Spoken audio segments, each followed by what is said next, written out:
Hello guys, আজকে আমরা দেখব এইরকম একটি সিভি কিভাবে মাইক্রোসফট ওয়ার্ড দিয়ে তৈরি করবেন। তাই ভিডিওটি একদম শুরু থেকে শেষ পর্যন্ত দেখতে থাকুন। প্রথমেই আমরা মাইক্রোসফট অফিস ওয়ার্ডটি ওপেন করে নিব। একটি ব্ল্যাঙ্ক ডকুমেন্ট নিয়ে নিব। প্রথমেই আমরা আমাদের পেজটিকে সেটআপ করে নিব। এর জন্য চলে যাব লেআউট অপশন, এখান থেকে পেপার সাইজ, এখান থেকে আমরা A4 পেপার সিলেক্ট করে দেব। এরপরে আমরা চলে যাব মার্জিন অপশনে, এখান থেকে মার্জিন ন্যারো সিলেক্ট করে নেব। আমাদের পেজ সেটআপ কমপ্লিট।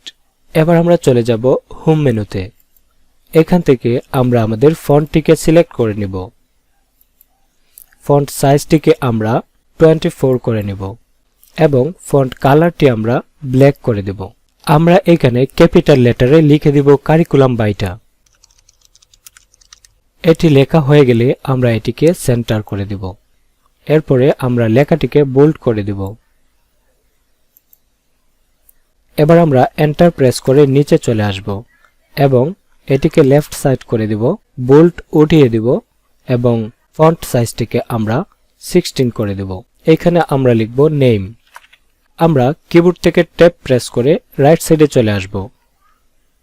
আমরা এখানে একটি কোলন দিয়ে দিব এবং নামটি লিখে দিব।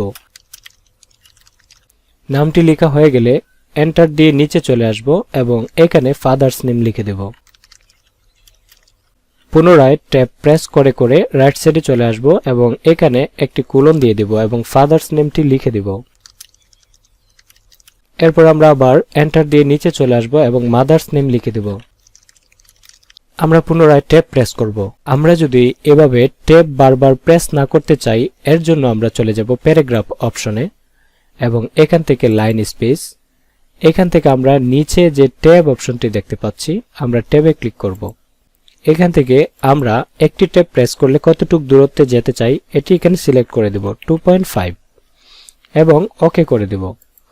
এখন আমরা যদি একটি ট্যাব প্রেস করি তাহলে 2.5 চলে যাবে, বারবার ট্যাব প্রেস করতে হবে না। এখানে আমি কোলন দিয়ে দিচ্ছি এবং মাদার্স নেমটি লিখে দিচ্ছি। আবার এন্টার দিয়ে নিচে চলে আসলাম, এখানে লিখে দেব প্রেজেন্ট অ্যাড্রেস। ট্যাব দিয়ে চলে আসব এবং কোলন দিয়ে দিব এবং আমার প্রেজেন্ট অ্যাড্রেসটি লিখে দিব। এবার আমরা এন্টার দিয়ে নিচে চলে আসব এবং এখানে লিখব permanent address, village, post office. Enter দিয়ে নিচে চলে আসব এবং ট্যাব প্রেস করব। এখানে লিখে দেব থানা, ডিস্ট্রিক্ট। এবার আমরা এন্টার দিয়ে নিচে চলে আসব এবং লিখে দেব মোবাইল নাম্বার। এন্টার দিয়ে নিচে চলে আসব এবং এখানে লিখে দেব date of birth. Enter press করে নিচে চলে আসব এবং লিখে দিব জেন্ডার। আবার নিচে চলে আসব, এরপরে দিয়ে দিব ব্লাড গ্রুপ। আবার নিচে এসে লিখে দিব রিলিজিয়ন। নিচে লিখে দিব ন্যাশনালিটি। এর নিচে লিখে দিব ন্যাশনাল আইডি নাম্বার। এবার আমরা নিচে লিখে দিব ইমেল অ্যাড্রেস। আমাদের এই পার্সোনাল ইনফরমেশন লেখা কমপ্লিট।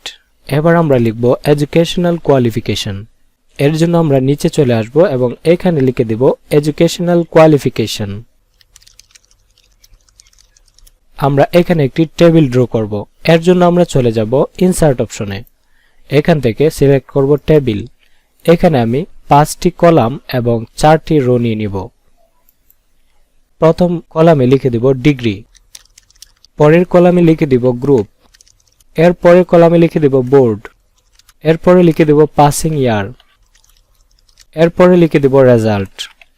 এখন আমাদের খালি ঘরগুলোতে ডিগ্রিগুলো লিখে দিব। প্রথমে এসএসসি, দ্বিতীয় এইচএসসি, তৃতীয় বিএ অনার্স। আপনারা আপনাদের ডিগ্রিগুলো এইভাবে লিখে দিবেন। এরপর আপনাদের গ্রুপ দিয়ে দিবেন। এটা যদি নিচে চলে আসে আমরা এটিকে একটু টান দিয়ে এপাশে সরিয়ে দেব। আমরা এখানে বোল্ড দিয়ে দিব। আমরা এটিকেও একটু ডান দিকে সরিয়ে দিব। এবার লিখে দিব পাসিং ইয়ার। আমরা এটিকেও মাউস দিয়ে ধরে যখন এই চিহ্নটি চলে আসবে তখন এটিকে মাউসের লেফট বাটন চেপে আমরা এটিকে এদিকে সরিয়ে দিব। এবার আমরা দিয়ে দিব রেজাল্ট। এবার আমরা এখানে যে এডুকেশন কোয়ালিফিকেশনটি রয়েছে আমরা এটি ফুলটিকে সিলেক্ট করব এবং হোম মেনুর আন্ডারে আমরা এখানে যে ফিল কালারটি রয়েছে আমরা এটিতে ক্লিক করব। এখান থেকে আমরা একটি কালার নির্বাচন করে দিব। আমাদের এই কোয়ালিফিকেশনের যে হেডিংটি রয়েছে এটিকে আমরা সেন্টার করে দিব এবং এর কালারটিকেও আমরা চেঞ্জ করে দেব এবং এটিকে আমরা বোল্ড করে দেব। আমরা এর পজিশনগুলোকে সেন্টার করে দেব। এডুকেশনাল কোয়ালিফিকেশনগুলো লেখা কমপ্লিট। এবার আমরা নিচে চলে আসব এবং এখানে আমরা লিখে দেব ওয়ার্ক এক্সপেরিয়েন্স। আমরা এটিকে একটু এন্টার দিয়ে নিচে নামিয়ে নিয়ে আসব। আমরা এটিকে পূর্বের মতো সিলেক্ট করব এবং এখান থেকে আমরা ফিল কালারটি দিয়ে দিব। আমরা উভয়টিকে বোল্ড করে নিচ্ছি। এবার আমরা এখানে 4টি কলাম নিব এবং 3টি রো নিব। এর জন্য চলে যাব ইনসার্ট মেনুতে, টেবিল, 4টি কলাম এবং 3টি রো। আমরা এখানে লিখে দিব serial number SL, company name, designation, duration. SL এর ঘরে আমরা 1 ক্রমিক এবং 2 দিয়ে দিব যেহেতু আমরা দুটি ওয়ার্কিং এক্সপেরিয়েন্স দিব। আমি এখানে কোম্পানির নামগুলো দিয়ে দিচ্ছি। এবার আমরা আমাদের যে ডেজিগনেশনগুলো ছিল সেগুলো দিয়ে দিব এবং আমরা কতদিন জব করেছি সেই ডিউরেশনটি দিয়ে দিব। এই কলামটি এদিকে চলে এসেছে, এর জন্য আমরা এদিকে এটিকে মাউসের লেফট বাটন চেপে সরিয়ে দিব এবং এটিকেও আমরা সরিয়ে দিব।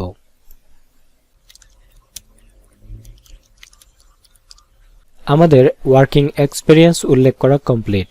এবার আমরা এটিকে ধরে পূর্বের মতো বোল্ড করে দেব।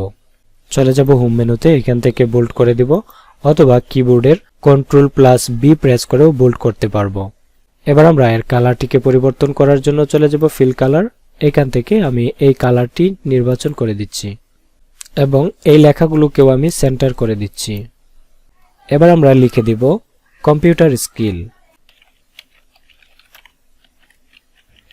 সেম এটিকেও আমরা মার্ক করব এবং এর ফিল কালারটি এখান থেকে নির্বাচন করে নিব এবং বোল্ড করে দিচ্ছি। আমি এখানে একটি বুলেট ইউজ করব। এর জন্য চলে যাব হোম মেনুর আন্ডারে, আমি বুলেটটি সিলেক্ট করে নিচ্ছি। এখানে আমাদের কম্পিউটার স্কিলটি লিখে দিব। আমরা এখানে লিখে দিব ডেট, এই পাশে লিখে দিব সিগনেচার এবং এন্টার দিয়ে নিচে চলে আসব এবং এখানে আমার নামটি লিখে দিব। এটিকে কিবোর্ডের ট্যাব প্রেস করে এ পাশে নিয়ে আসব। আমাদের এখানে লাইন স্পেসটি একটু বেশি রয়েছে, এই লাইন স্পেসটি কমানোর জন্য আমরা এটিকে সিলেক্ট করব এবং চলে যাব প্যারাগ্রাফ অপশনে। এখানে লাইন স্পেসিং অপশনে ক্লিক করব। এখান থেকে আমরা চেকবক্স টিক করে দিব don't add space between paragraph. এখানে আমি ওকে করে দিব। দেখুন লাইন স্পেসটি নেই। এবার আমাদের উপরে ছবি অ্যাড করতে হবে। এর জন্য আমি চলে যাব ইনসার্ট অপশনে, এখান থেকে পিকচার, দিস ডিভাইস। আমি এখানে পিকচারটি ব্রাউজ করে নিয়ে আসব। দেখুন পিকচারটি আনার পরে লেখাগুলো এলোমেলো হয়ে গিয়েছে। এর জন্য আমরা এখানে দেখুন একটি অপশন দেখতে পাচ্ছি, অথবা উপরে দেখেন র্যাপ টেক্সট নামে একটি অপশন রয়েছে, এটিতে ক্লিক করব অথবা এখানে ক্লিক করব। ক্লিক করার পরে আমরা এখানে ইন ফন্ট অফ টেক্সট এই অপশনটি সিলেক্ট করে দিব। এবার দেখুন আমাদের লেখাগুলো যে এলোমেলো ছিল সেটি ঠিক হয়ে গিয়েছে। এবার আমরা এটিকে ছোট করে নিব। লেখার উপরে ছবিটি বেশি আছে, আমরা এটিকে সেন্টার মতো বসিয়ে দিব। এবার এই ছবিতে একটি বর্ডার দেওয়ার জন্য আমরা ছবিটিকে সিলেক্ট করব এবং পিকচার বর্ডারে আমরা ব্ল্যাক কালার দিয়ে দেব। দেখুন ছবিটিতে একটি বর্ডার ক্রিয়েট হয়ে গিয়েছে। এবার আমরা যদি এই পাশের লেখাগুলোকে শুধু বোল্ড করতে চাই, একটি একটি করে বোল্ড করব না, আমরা স্মার্টলি একটি ক্লিকে সবগুলো লেখাকে বোল্ড করব। এর জন্য কিবোর্ড থেকে অল্টা প্রেস করব এবং এটিকে ড্র্যাগ করে সিলেক্ট করে নিব। এবার এখান থেকে বোল্ড করে দেব অথবা কিবোর্ড থেকে কন্ট্রোল বি প্রেস করে বোল্ড করে নিব। দেখুন আমাদের সবগুলো লেখা বোল্ড হয়ে গিয়েছে এবং খুবই চমৎকার লাগছে আমাদের সিভিটি। তো এইভাবে আপনারা সুন্দর করে একটি কারিকুলাম বাইটা এমএস ওয়ার্ড ইউজ করে তৈরি করতে পারবেন। এই সিভিটির পিডিএফ ফাইল আমি আমার ভিডিওর ডেসক্রিপশন বক্সে দিয়ে দিব, সেখান থেকে ডাউনলোড করে কাস্টমাইজও করতে পারবেন। আশা করি আপনারা ভিডিওটি এনজয় করেছেন এবং সম্পূর্ণ প্রসেস বুঝতে পেরেছেন। এরকম আরো ভিডিও পেতে অবশ্যই আমাদের চ্যানেলটি সাবস্ক্রাইব করে পাশে থাকা বেল বাটনটি অন করে দিবেন। ধন্যবাদ সবাইকে।